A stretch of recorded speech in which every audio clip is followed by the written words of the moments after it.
I would say I grew up privileged in Jamaica. My father made a good income. I wasn't fleeing persecution or economic adversity. I went to the US for an education. The plan was to leave right after graduation, but then I found a good job and I was working on very interesting projects. I just had a knowing inside of me since equivalent of primary school that I was going to live in Africa. I was going to be the Jamaican lady wherever it was that I was living. It wasn't a calling, it was a knowing. It wasn't a seeking, it was just a knowing. But then when we're called to do something, we try to figure out the how and the mechanics of what I need to do that. And I got caught up in that loop. And then when I released myself from that loop, opportunities came. So when the opportunity comes, you're ready and you can take it. Hi, I'm Simone. I'm from Jamaica. I relocated from the US to Zanzibar. I've been here for 5 years now, and I've opened a restaurant at the southern tip of the island in a little fishing village called Kizimkazi Mkunguni.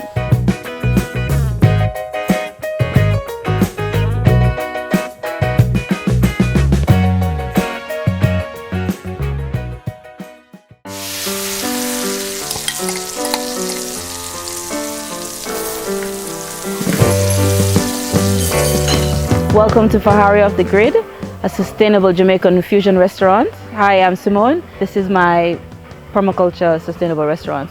So now we're standing in the parking lot, but the parking lot is framed by a rain garden. We get a lot of runoff from the street when it rains because Zanzibar rainy season can be intense. So the parking lot used to flood a little bit. So all the water is channeled through here and it goes through a hole in the wall to feed my banana and plantain trees on the other side of the wall. This gate is made with leftover materials from our construction, so we try to upcycle, reuse everything as much as we can. So let's go. So our archway is lined with Cuban oregano that we put in our ugali fries and in our carrot salad, and we have butterfly pea that we use for garnish and also to make our electric lemonade. And over here we have mostly plantain or ndizi mzuzu. We feature a lot of plantain on the menu. Fried plantain, ripe plantain mash for tuna salad. And we have moringa growing here that we use for tea or for Fahari garden salad. And this is our little waiting area with more butterfly pea and banana trees.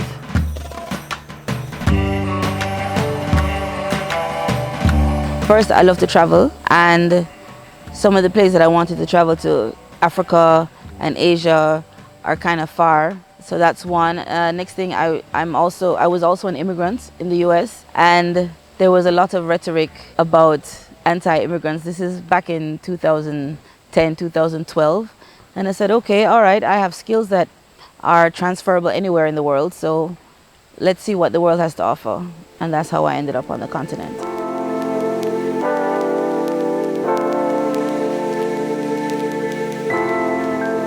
So we have guava, mulberry, imbilimbi, we have lime, and we've left this area untouched to maintain habitat for the lizards and the elephant shrew and even the snakes. This is our lounging area and our sunset corner. And sunset is setting up nicely today over the Indian Ocean. Over there is Bagamoyo, and towards this direction is Dar es Salaam. And this is the way to the beach. So welcome to some of the best sunsets accessible from the east coast of Zanzibar. So here is our pop-up beach. Right now it's just rocks, but for half of the year it's a complete white sand beach. It's lovely. This is our beach access. All beaches in Zanzibar are public, but it gives a kind of private feel because when the tide gets high, you have to swim to get here. So at high tide, the water will splash even over here. And then the beach, we call it the pop-up beach because at this time of year, there is no sand, but after rainy season, this beach is a completely white sand beach.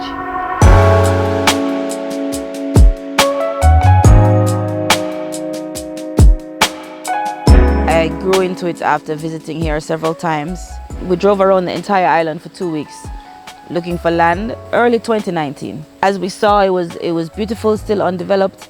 And then I connected closely with tourism in Jamaica because I'm a product of tourism, even though I'm a civil engineer. And you can see how tourism can transform or sometimes have adverse effects on the host population and the host country. So I was thinking that if I start a business here, I could be more responsible about how tourism can be a gateway to development of a country.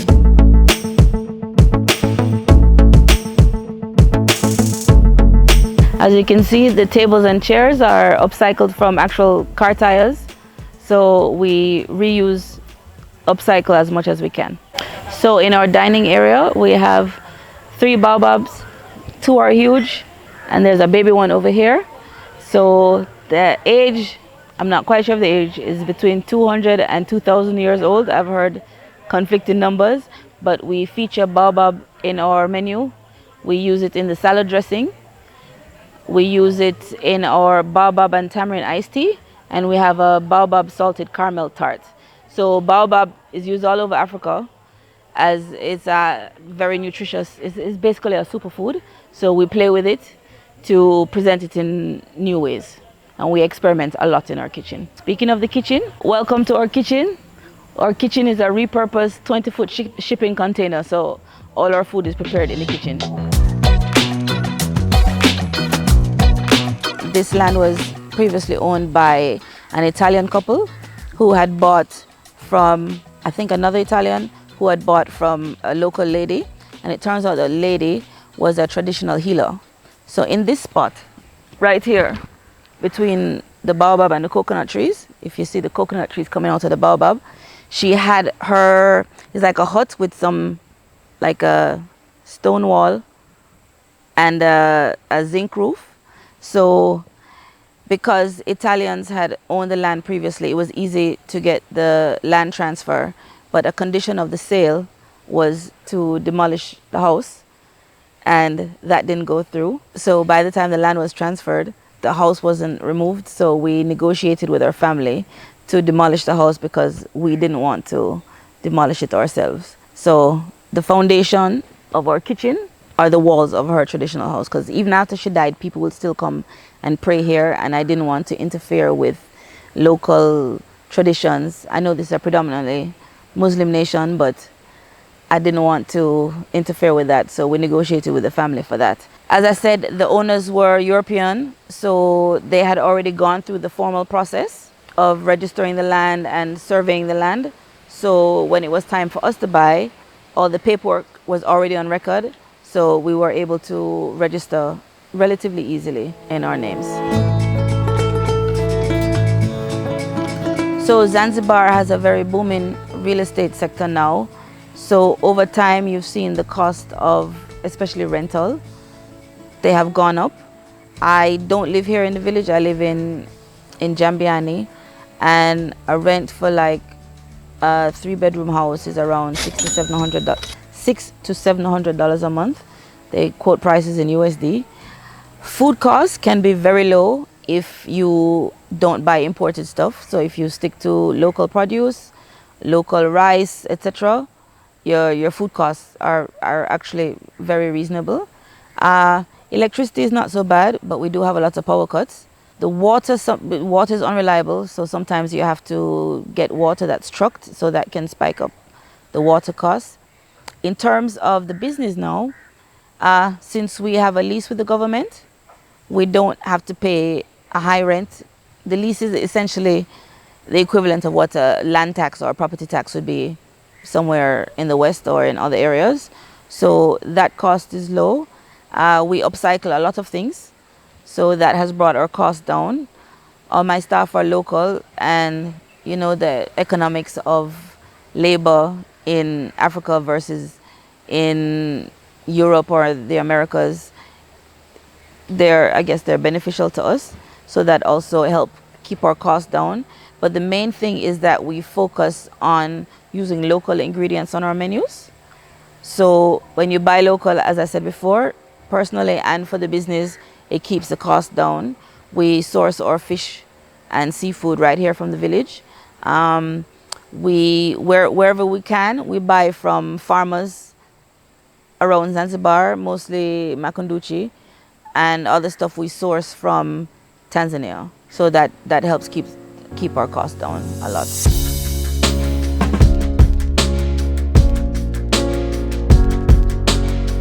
The first thing that hits me, well, of course, running a business, it's always on your mind, especially if you're very passionate about it.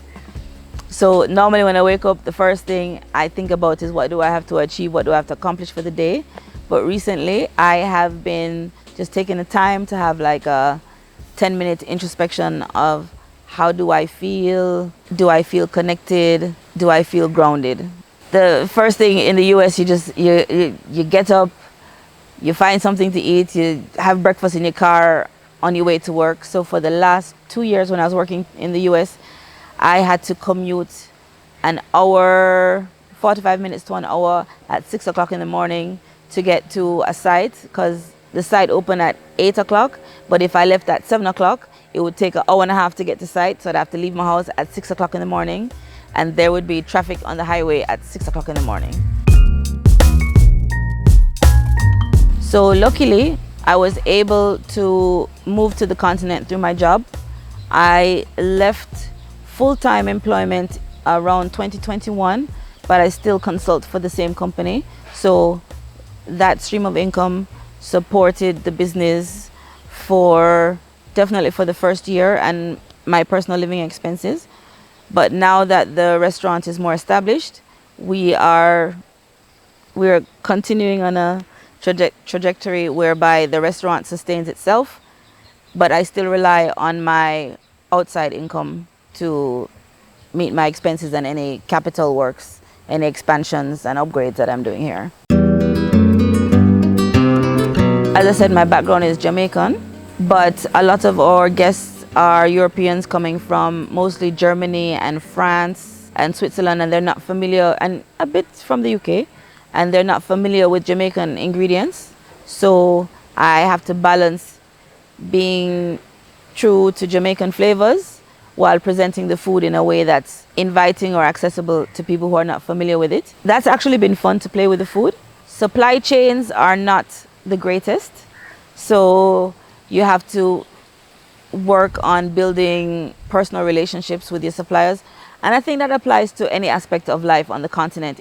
Everything is not transactional. You have to develop relationships with people. People need to be able to trust you, because who are you? You come from nowhere. You can disappear and go back to your home country. So we have to focus on building relationships with our suppliers or contractors, things like that. I would say procurement and logistics. It's an island, it's laid back, so things are very pole or slow, as they say. Sometimes things take a long time to get to you. Sometimes consistency of supply is not guaranteed. For example, some days you will have chicken, some days there is no chicken. There is some red tape involved, but if you have the right support team around you, you can navigate the red tape. What fear did I have about starting a business in particular? I've never had a restaurant before. My background is a corporate job in a cubicle doing construction and engineering and project management. So what do I know about running a business? So I guess I overcame it because, number one, I have a passion for food. I love food. Most of my travel was about tasting food from all over the place. So I had my very strong opinion of the experience that I want to provide for my guests. Also, I had a project management background, so that helped with the budgeting and the planning and the forecasting. The hardest thing that I'm still working on, and I'm learning and I'm getting more tools, is the marketing, because you can have a great product, but if nobody knows about you, they can't find you. Yes, I see success differently, and I guess it's more aligned with who I am. Before success, well, I wouldn't consider myself a materialistic person, but success is defined by money, promotions. I'm not saying that money is not important. Money is not good. You can facilitate the life you want to live. But I love when guests come here and they're like, wow, this is the best meal I've had in Zanzibar. I love when my staff, the kitchen, the front of the house staff, they know what they're supposed to do. I don't have to tell them. Sometimes I have to remind them because people are people. But like when we first started, we were all kind of nervous because, you know, you're taking money from people. So, you need to give them an experience. But now just seeing them operate with confidence, even though the kitchen doesn't speak English, so we have very interesting conversations trying to explain, but everybody has their ideas about dishes, how we can be more efficient, how we can present a better experience for our guests. So for me, that's what success is looking like. So when I come in the afternoon, we make all kind of jokes with each other. So there's like a rapport and there is a strong sense of teamwork with everybody. So when you're excited to come to work, I would say we're open 5 days a week. So 19 days out of 20 in the month, I'm excited to come here. But of course, we have all the logistics and issues and maintenance. But I really love coming here every day. And then my TV is the ocean, and when the dhows are passing on the ocean, and then the sunset is like, wow, this is a hard life. This is not a hard life. That internal feeling of, okay, we did a good job today. Today was a good day. And it's not, money is important, but it's not about we made a lot of money today, but it's a good feeling. People left here feeling good. My team knows that they're valued and they leave feeling good. So I've been outside of Jamaica we're gonna age myself now, for 30 years. And at the time I left, the economy was not doing well. We had just come out of this big drama called FinSec. You can Google it and see what happened to a lot of companies, but it decimated the economy of Jamaica. So there were a few opportunities. And then over time, the crime rate rose considerably. It's decreasing now. And when I went home in this past June 2025, I saw, because that's the first time I'd been home since COVID, I've seen a turnaround in Jamaica, and there's an optimism and there is an air of excitement in Jamaica. So Jamaica is also looking like an attractive place to me. It's expensive, and then you're in your job, getting paid okay, working on interesting projects. Sometimes when you're in a situation that's not a dire situation, you just stay in your box and you focus on what do I need to do to get through the day. You sometimes lose perspective of the long-term vision. So I guess you get stuck in a routine. Yeah. My parents have always been supportive. My father has been in business for as long as I'm alive. I've been alive because he started his business the year I was born, or like the year before, around the same time. He understands the struggle and the challenges and the sacrifices, because there are sacrifices. So he understands that. Also the need to be, I guess, gritty, to have determination and persistence to keep going through, because there are lots of ups and downs. It's like a roller coaster. My parents have been very supportive, both my mom and my dad, which is interesting because my dad is also a civil engineer and my mother practices a lot of organic gardening. We didn't call it permaculture then, it's just how you grew food around the house. And we see that in households all across Africa, but they put a word on it called permaculture. So this is a permaculture property. So I see this place as a confluence of both my parents' values in me in this place, which is kind of interesting and cool.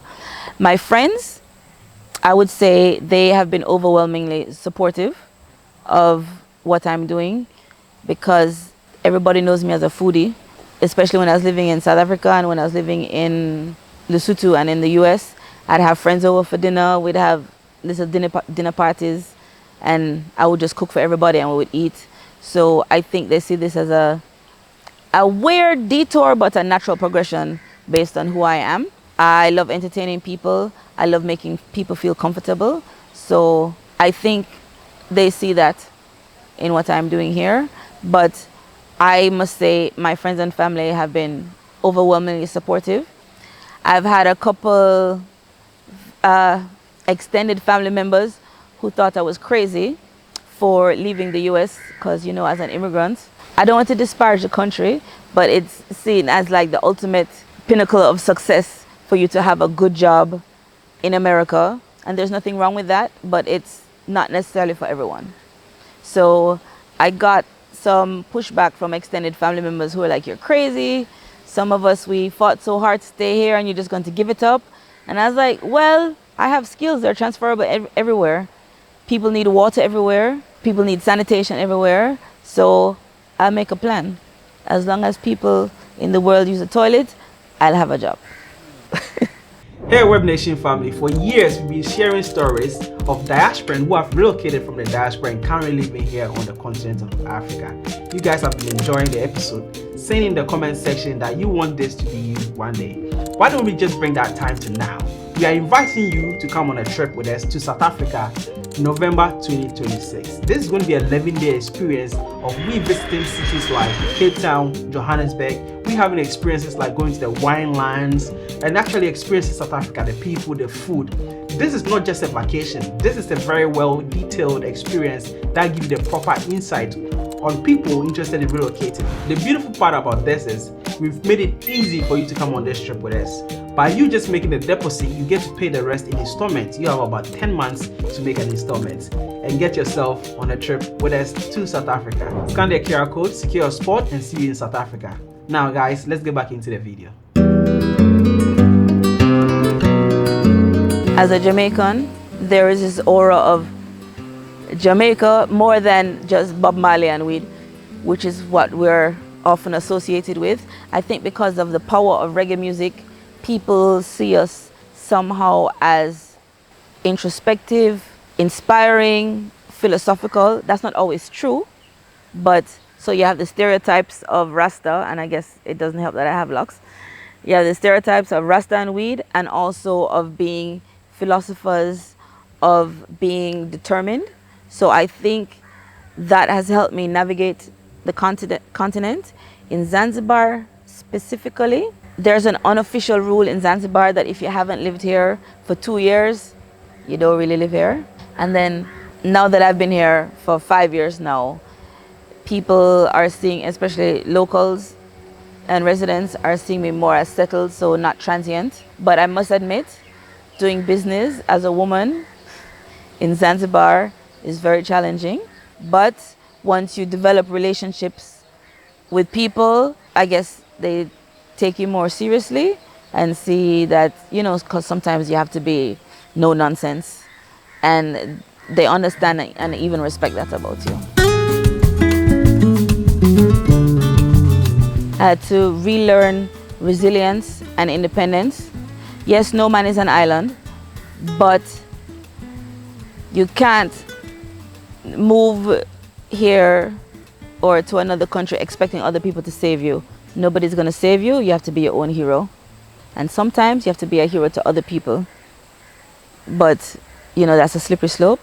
I had to relearn, well, not relearn. I had to learn patience because I am very impatient. I want things now. I was working, and as I was saying, I studied and worked in the East Coast of the US for a total of 17 years. Just outside New York City, everything is fast-paced. You get everything when you want it, when you need it. You're supposed to give everything when you want it and when you need it. But here, particularly on a laid-back island, you have to relax. How do I overcome that? I overcome that by planning ahead. So say if I know I need something next week, I'll organize it from this week. Have a little extra in reserve, because even that buffer, that time buffer, might not be enough. Yeah, so two things I had to learn. Definitely patience with myself and with other people, yeah. One, being so far away from friends and family. It takes me 2 days to get back to Jamaica. Two, it's hard to maintain social network here in Zanzibar because of the cultural differences. because it's predominantly Muslim, and women have a greater role in the home and in the family, so they're not necessarily available to socialize with, and it's not really open or accepted to socialize with men. But I've been in a male-dominated industry, so before, majority of my friends were men. And the language barrier, because a lot of Zanzibaris who I come across every day are not comfortable speaking English. So I'm working on that for myself to learn Swahili, because I live here now 5 years. I should learn the language. And I'm doing business with people, so I should learn the language. So I'm working on that for myself. But those two have been my biggest challenges here. On one hand, as a consultant, because I'm still consulting, I'm more in control of my time. Of course, there are deadlines and you have to meet the deadlines, but I can work at 2 in the morning or 4 in the afternoon if I want. Of course, it's challenging because my staff all have families to feed. So I'm mindful of that every month. And sometimes you have to pull rabbits out of hats at the end of the month to make sure that everybody is paid on time. So it's a bit of both. But now that we've been open for 2 years, I have to find less rabbits. The business is starting to sustain itself. Have I built a community here?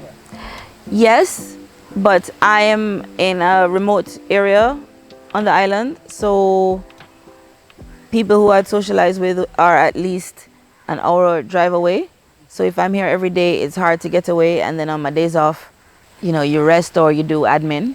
But I do catch up with friends in Stone Town or Paje or in the north in Matemwe, and some of them do come down on their days off to come here. Yeah. Again, pack the patience. Nothing is going to be on time. Slow your roll. A lesson I've learned is that in delays are lots of opportunities. This is contradictory to how I used to think, because you think if you're late, you miss the opportunity. Sometimes when you're late, a situation, and it could be a dire situation, sometimes it resolves itself. Sometimes other solutions appear to you during that time. So be patient with yourself and the process. Where do I see myself in the next 5 years? I don't want to jinx anything, but I'm passionate about sustainability, and both environmental and social sustainability. I have seen how tourism in the Caribbean has been extractive, and I want my sustainability product to be regenerative. I want to take care of the environment. I want to be a good guest in my host community.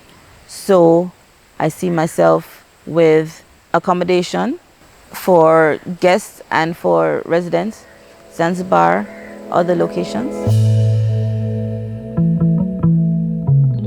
I regret that I didn't start this sooner, because you learn, if I'd learned some of my lessons before, I'd have been further ahead.